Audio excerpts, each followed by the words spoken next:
Hi guys, this is Manisha. Recent Nykaa hot pink సేల్లో నేను 1000 rupees save చేశాను. ఎలా అంటే నేను ఫస్ట్ ఎప్పుడు టూ లిస్ట్స్ ప్రిపేర్ చేస్తాను. ఫస్ట్ లిస్ట్లో ఏంటంటే నా రిపీటెడ్ ప్రోడక్ట్స్, నా ఫేవరెట్ ప్రోడక్ట్స్ ఏవైతే అయిపోయాయో అవన్నీ యాడ్ చేస్తాను.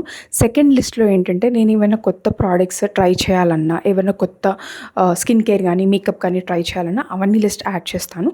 సో మోస్ట్లీ నేను నా బడ్జెట్లో వచ్చినప్పుడు 2 లిస్టులు పర్చేస్ చేసుకుంటాను. ఇఫ్ ఇన్ కేస్ నా బడ్జెట్ అవుట్ ఆఫ్ బడ్జెట్ ఉంటే సెకండ్ లిస్ట్ నేను కొన్ని థింగ్స్ ఫ్యూచర్ పర్పస్ పెట్టుకుంటాను, అంటే లైక్ ఆప్షనల్గా. సో ఈ సేల్లో నేను ఎట్లా 1000 రూపీస్ సేవ్ చేశానంటే, ఫస్ట్ అయితే నేను 4000 వర్త్ ప్రోడక్ట్స్ అన్నీ యాడ్ చేశాను. యాడ్ చేసేటప్పుడు సో నా క్రెడిట్ కార్డ్ యూజ్ చేశాను. అక్కడ మీరు చూసుకుంటే చాలా కార్డ్స్ పైన సమ్ ఆఫ్ ఉంటుంది. సో హెచ్ఎస్బిసి క్రెడిట్ కార్డ్ వాడితే 500 రూపీస్ ఆఫ్ అయ్యాయి. సో 3500 అయ్యాక హాట్ పింక్ సేల్లో 500 ఆఫ్, 3000 ప్లస్ పర్చేస్ చేసుకుంటే. సో అలా 1000 రూపీస్ నేను సేవ్ చేసుకోగలిగాను. Hope you like this video.